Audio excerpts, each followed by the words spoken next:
आप सभी का स्वागत है आज के इस वीडियो में। आज मैं अपनी spoken English Guru practice exercises and quiz E book से आपके लिए 10 क्वेश्चंस लेके आया हूं और देखते हैं इन 10 क्वेश्चंस के आंसर क्या आप सही दे पाते हैं या नहीं।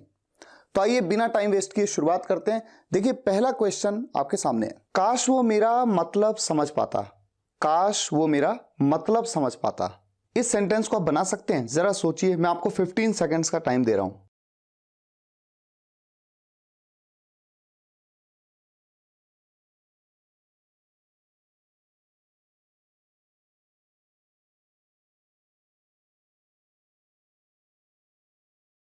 चलिए अब बनाते हैं। काश, काश के लिए तो आप जानते हैं आई विश। आई विश वो मेरा मतलब समझ पाता, वो समझ पाता। यहां पर पाता आ गया। जब भी कोई व्यक्ति किसी काम को कर पाता, वो समझ पाता, वो जा पाता, वो खेल पाता, ऐसे में आप क्या यूज करते हैं? कुड। यहां पर सब्जेक्ट है वो, किसी लड़के की बात हो रही है, ही। यहां पर जो मेन वर्ब है सेंटेंस की वो है समझना। समझने को हम अंडरस्टैंड कहते हैं। तो वो समझ पाता, इसके लिए हम कहेंगे ही कुड अंडरस्टैंड मेरा मतलब। अब मेरा मतलब को क्या कहें? मेरा के लिए माय, मतलब के लिए mean. I wish he could understand my mean. पर ये सेंटेंस आपको सही लग रहा है? ऐसा आप कभी किसी को सुनते हैं बोलते हुए? कहीं आपने लिखा हुआ देखा है? ऐसा नहीं देखा है। तो माई मीन की जगह पर किस तरह से बोलते हैं इंग्लिश नेटिव, ये हमें समझना है। वो कैसे बोलते हैं? What I meant. वट का मतलब हो गया जो, आई मेंट का मतलब हो गया मेरा मतलब था।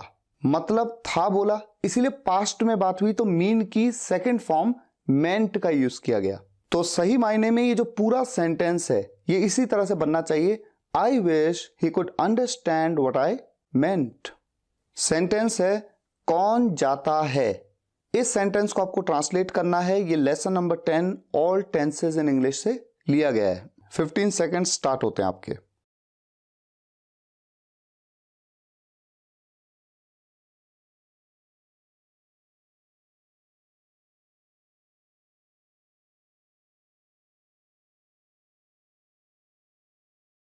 यहां पर आप देखिए कौन जाता है। जब मैं आपसे ये पूछता हूं तो मान लीजिए आप कहें राम जाता है, या आप कहें रोहन जाता है, या आप कहें सलीम जाता है। यानी कि जो जाता है वो सब्जेक्ट होता है, क्योंकि जाने का काम सब्जेक्ट करता है। लेकिन सब्जेक्ट के बारे में ही पूछा गया है कि कौन जाता है। ऐसे में सेंटेंस यूं तो प्रेजेंट इन डेफिनेट टेंस का इंटेरोगेटिव सेंटेंस है, क्योंकि जाता है ताते ती के साथ है हूं। लेकिन सेंटेंस को बनाने का तरीका थोड़ा अलग होता है। अच्छा, प्रेजेंट इन डेफिनेट टेंस के इंटेरोगेटिव सेंटेंसेस का रूल क्या कहता है? पहले WH फैमिली लगाइए, उसके बाद डू या डज का यूज करिए, उसके बाद सब्जेक्ट, उसके बाद वर्ब की फर्स्ट फॉर्म, और उसके बाद ऑब्जेक्टिव पार्ट और क्वेश्चन मार्क। अगर इस तरह से मैं सेंटेंस को बनाने लगूंगा तो इस सेंटेंस को मैं कैसे बनाऊंगा? कौन जाता है, कौन को हम कहते हैं हु। यहां पर डू लगाऊं या डज लगाऊं ये डिपेंड करेगा कि सब्जेक्ट क्या है। अब कौन जाता है तो कोई एक व्यक्ति जाता होगा तभी मैंने कहा कौन जाता है। अगर मैं पूछता कौन जाते हैं, इसका मतलब कुछ मेरे मन में भी है कि एक से ज्यादा लोग हैं। तो क्वेश्चन पूछने वाला अगर ये अज्यूम कर रहा है कि कोई एक व्यक्ति जाता है तो ऐसे में डज का यूज होगा सिंगुलर के साथ में, थर्ड पर्सन सिंगुलर के साथ। उसके बाद वर्ब की फर्स्ट फॉर्म, वर्ब यहां पर है जाना, जाने को गो कहते हैं, और उसके बाद ऑब्जेक्टिव पार्ट में कुछ नहीं है, तो सीधा सीधा ये सेंटेंस बन गया हु डज गो। लेकिन क्या आपने कभी किसी भी इंग्लिश नेटिव को इस सेंटेंस को इस तरह से बोलते देखा है, हु डज गो? ऐसा कभी आपने सुना है या कहीं लिखा देखा है आपने? नहीं, ये सेंटेंस ऐसे नहीं बनाया जाता। ऐसे सेंटेंसेस जिनमें सब्जेक्ट के बारे में ही पूछा जाता है, यहां पर पूछा गया है कौन जाता है, सब्जेक्ट के बारे में ही पूछा गया है कि वो कौन है, ऐसे सेंटेंसेस को या तो अफर्मेटिव की तरह या फिर नेगेटिव की तरह बनाया जाता है। इंटेरोगेटिव रूल के हिसाब से नहीं बनाया जाता। अब आप देखिए इस सेंटेंस में कौन जाता है, अगर यहां पर नहीं होता कौन नहीं जाता है तब तो मैं इसे नेगेटिव के हिसाब से बनाता। लेकिन अभी ये कौन जाता है, तो मैं जरा इसे अफर्मेटिव की तरह बना के देखता हूं। प्रेजेंट इंडेफिनिट टेंस के अफर्मेटिव सेंटेंस का रूल क्या होता है? सबसे पहले सब्जेक्ट, उसके बाद वर्ब की फर्स्ट फॉर्म, उसके बाद एस या ईएस का यूज किया जाता है। कब किया जाता है? जब आपका सब्जेक्ट होता है थर्ड पर्सन सिंगुलर, और उसके बाद ऑब्जेक्टिव पार्ट। तो अब आप यहां पर देखिए, जब मैं इसे अफर्मेटिव की तरह बनाना चाहता हूं तो सबसे पहले मुझे लिखना होगा सब्जेक्ट। लेकिन प्रॉब्लम यह है कि सेंटेंस में सब्जेक्ट के बारे में ही पूछा गया है और उसके लिए जो प्रोनाउन यूज किया गया है वो है कौन। कौन यानी कि हु। तो यहां पर सब्जेक्ट की जगह पे तो आ गया हु। अब वर्ब की फर्स्ट फॉर्म, जाना, जाने को गो कहते हैं। अब चूंकि एक व्यक्ति के बारे में पूछा जा रहा है कौन जाता है, तो यहां पर गो के साथ में क्या लग जाएगा, ES, और क्वेश्चन मार्क लग जाएगा। क्वेश्चन मार्क क्यों लगा, क्योंकि ये प्रश्न है, हु गोज, कौन जाता है। इस तरह से आपने सेंटेंस देखा होगा, लेकिन कभी आपने ऐसा नहीं देखा होगा हु डज गो। तो ये कुछ छोटी छोटी चीजें हैं जो हमें एकदम समझ में नहीं आती जब हम किसी टेंस के रूल्स को देखते हैं, क्योंकि कई एक्सेप्शनल केसेस भी होते हैं। अब आ जाइए क्वेश्चन नंबर 3। मैं डॉक्टर बन चुका होता। मैं डॉक्टर बन चुका होता। इस सेंटेंस को आप बनाइए। 15 सेकेंड्स का आपका टाइम शुरू होता है।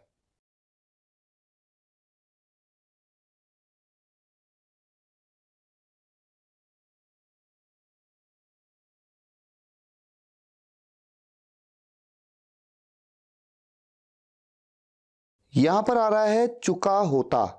चुका होता, चुकी होती, चुके होते, लिया होता, दिया होता, ली होती, दी होती, की होती। किसी भी काम को अगर मैं कर चुका होता, ऐसे में वुड हैव का यूज करते हैं। मैं डॉक्टर बन चुका होता यानी कि सब्जेक्ट हूं मैं, आई वुड हैव। उसके बाद आएगी सेंटेंस की मेन वर्ब। मेन वर्ब है बनना। बनने को क्या कहते हैं, सोचिए, बिकम। और उसके बाद ऑब्जेक्टिव पार्ट में क्या आया, doctor, a doctor. I would have become a doctor. Next, अगर आप बर्फ को गर्म करोगे वो पिघल जाएगी। अगर आप बर्फ को गर्म करोगे तो वो पिघल जाएगी।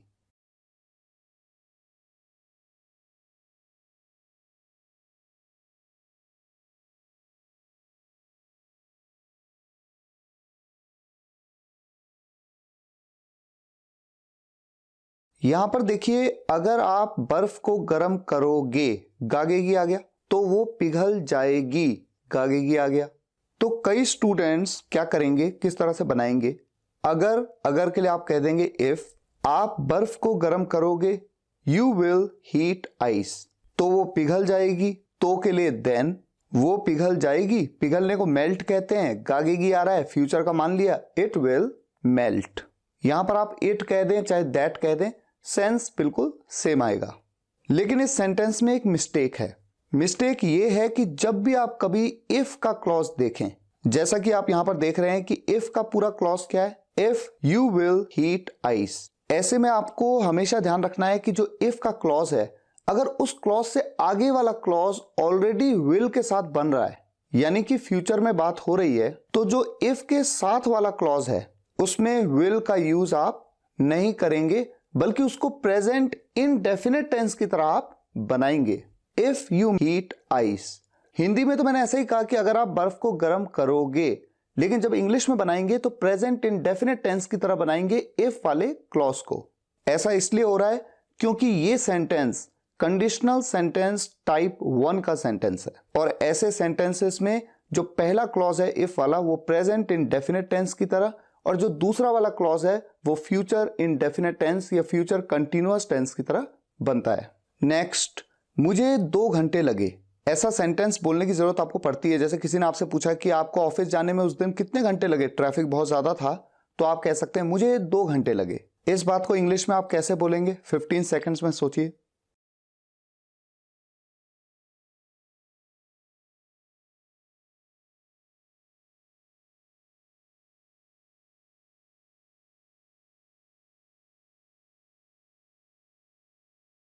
इस सेंटेंस को बनाने के 3 तरीके हो सकते हैं, एक एक करके देख लेते हैं। अगर आपने इट की वीडियो देखी है तो आपको ये पता होगा कि जब भी ऐसा सेंटेंस आए जहां पर समय लगना की बात हो, जैसे यहां पर 2 घंटे लगे, 2 घंटे लगते हैं, 2 दिन लगते हैं, 2 महीने लगते हैं, ऐसे सेंटेंसेस में सब्जेक्ट में इट और मेन वर्ब में टेक का यूज किया जा सकता है। तो अगर मैं इट और टेक के साथ इस सेंटेंस को बनाऊं तो पहले मैं ये समझ लेता हूं कि ये सेंटेंस किस टेंस में है। ये सेंटेंस है पास्ट इंडेफिनिट टेंस में। क्यों है, मुझे 2 घंटे लगे, लगे, आया गया, उठा बैठा, रोया सोया, हंसा जागा, ये सेंटेंस होते हैं पास्ट इंडेफिनिट टेंस में। पास्ट इंडेफिनिट टेंस के इस तरह के अफर्मेटिव सेंटेंसेस का रूल क्या होता है? सब्जेक्ट, उसके बाद वर्ब की सेकंड फॉर्म, उसके बाद बाकी का ऑब्जेक्टिव पार्ट। अगर मैं सब्जेक्ट में इट ले लूं और उसके बाद वर्ब की सेकंड फॉर्म, मैंने बताया आपको मेन वर्ब क्या है? टेक। टेक की second form took, it took. Objective part में आ रहा है 2 घंटे, 2 आवर्स। किसे लगे? मुझे लगे, to me. It took 2 hours to me. दूसरा तरीका क्या हो सकता है? यहां पर आप देख रहे हैं ऑब्जेक्टिव पार्ट में आ रहा है 2 आवर्स टू मी, तो अगर मैं पहले मी को ले आऊं तो ऑब्जेक्टिव पार्ट में आ गया मी 2 hours, it took me 2 hours. तो ये 2 तरीके तो क्लियरली हो सकते हैं। अब एक तीसरा तरीका देखिए, मुझे 2 घंटे लगे, यानी कि सब्जेक्ट कौन है जिसने समय लिया? किसने लिया समय? मैंने लिया। तो सब्जेक्ट कौन है? मैं, आई। और समय लगना यानी कि समय लेना, भाई 2 घंटे लगे यानी 2 घंटे लिए मैंने वहां पहुंचने में। आई टुक, मैंने लिए, और ऑब्जेक्टिव पार्ट में क्या आएगा? 2 घंटे, 2 आवर्स। तो ये तीसरा तरीका भी सही है। तो आपने देखा अलग अलग तरीकों से, it took 2 hours to me, it took me 2 hours, या फिर आई टुक 2 आवर्स। तीनों तरीके से हम सेंटेंस को बना पा रहे हैं। नेक्स्ट, मेरा नाम लिस्ट में तुम्हारे नाम के ऊपर है। मेरा नाम लिस्ट में तुम्हारे नाम के ऊपर है। सोचिए कैसे बनाएंगे।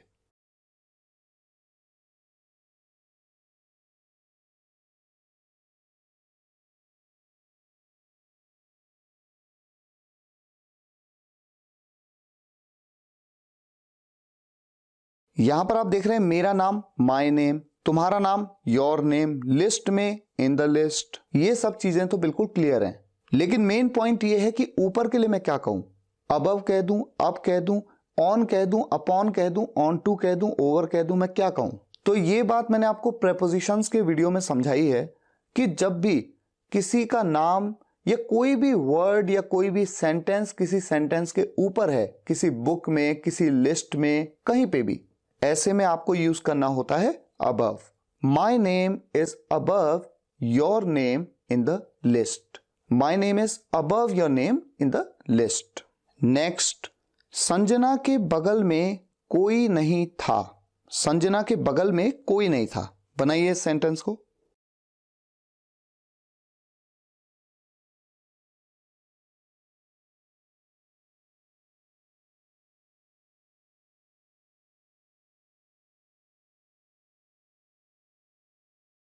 इस सेंटेंस को बनाने के भी 2 तरीके हो सकते हैं।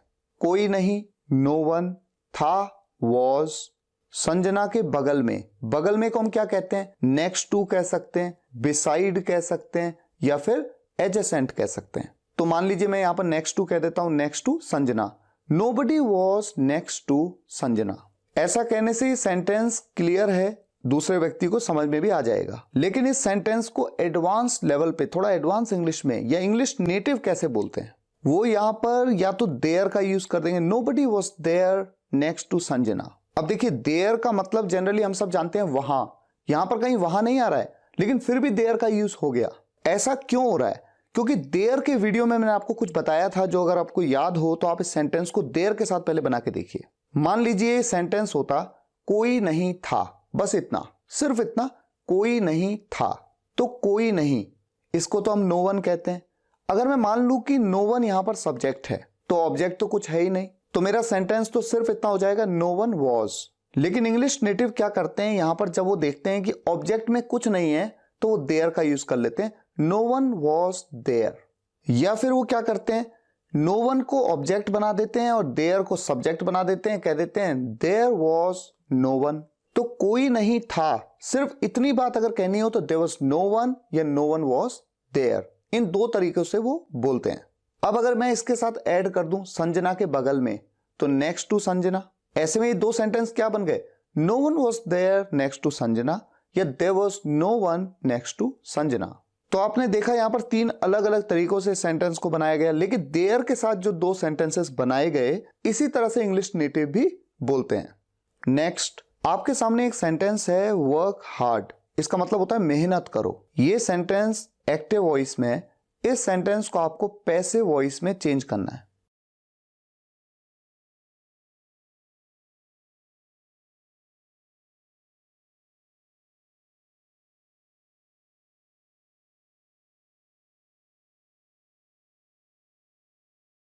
इस तरह के सेंटेंस को जब हम पैसिव वॉइस में चेंज करते हैं तो हमें सबसे पहले यह समझना है कि सेंटेंस है कैसा। यह सेंटेंस एक इंपेरेटिव सेंटेंस है। इंपेरेटिव सेंटेंस यानी आज्ञासूचक वाक्य, ऐसे वाक्य जिनमें या तो कोई ऑर्डर दिया गया हो, या कोई रिक्वेस्ट की गई हो, या कोई एडवाइस दी गई हो। इस सेंटेंस में तीनों में से कुछ भी हो सकता है। तो ऐसे इंपेरेटिव सेंटेंसेस को जब हम पैसिव वॉइस में चेंज करते हैं तो हम किस तरह से करते हैं? You are advised to work hard, या you are requested to work hard, या फिर you are ordered to work hard. Ordered की जगह पर इंस्ट्रक्टेड भी कह सकते हैं, you are instructed to work hard. ये बात आप तभी समझ सकते हैं जब आपने इंपेरेटिव सेंटेंसेस के पैसिव वॉइस बनाने सीखे हों। फिलहाल आज तो प्रैक्टिस हो रही है, इसलिए मैं कॉन्सेप्ट में नहीं जाऊंगा। एनीवे, मूव करते हैं next. He is ....M.Tech in electronics. सोचिए यहां पर ए आएगा या एन आएगा M.Tech से पहले।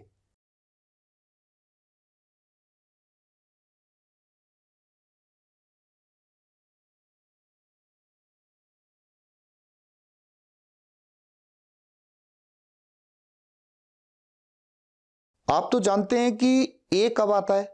जब भी नेक्स्ट वर्ड की शुरुआत किसी कॉन्सोनेंट साउंड से हो। और एन कब आता है? जब भी नेक्स्ट वर्ड की शुरुआत किसी वोवल साउंड से हो। तो यहां पर अगर आप देखें M.Tech, तो एम, ए, सबसे पहले क्या आया? ए। जब ए आया तो ये कैसा साउंड है? ये तो वोवल साउंड है। अ, आ, ई, उ, ए, ओ, औ, अंग, आहा, ये सब क्या है? वोवल साउंड है। M.Tech कहने पे ए से शुरुआत हुआ, इसलिए ये चूंकि वोवल साउंड से शुरू हो रहा है, इससे पहले क्या आएगा? An. He is an M.Tech in electronics. इसीलिए आपने कभी देखा होगा NMLA, NMP, NIAS, लेकिन आपने कभी नहीं देखा होगा NDSP, NCDS। ऐसा क्यों? क्योंकि DSP जब आप बोलते हैं तो बोलते वक्त ड की ध्वनि पहले आती है, CDS में स की ध्वनि पहले आती है। वहां पर किसी वोवल यानी स्वर की ध्वनि थोड़ी आती है। चलिए मूव करते हैं नेक्स्ट क्वेश्चन पे। आपके सामने एक सेंटेंस है, मैं 5 साल दिल्ली रह चुका हूं। मैं 5 साल दिल्ली रह चुका हूं। इस सेंटेंस को कैसे बोलें? आपके सामने 2 ऑप्शंस हैं, I have been in Delhi for 5 years, या फिर I have been to Delhi for 5 years। तो आई हैव बीन इन या आई have been to.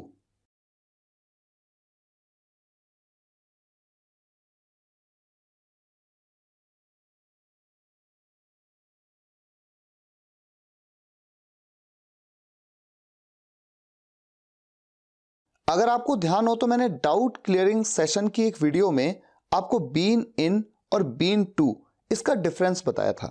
Been in को आप समझिए लिव्ड इन, और बीन टू को आप समझिए गॉन टू। यानी जहां पर आप रह चुके हैं, रहने की बात हो, वहां बीन इन, और जहां आप जा चुके हैं यानी कि विजिट कर चुके हैं उस जगह को, वहां पर बीन टू।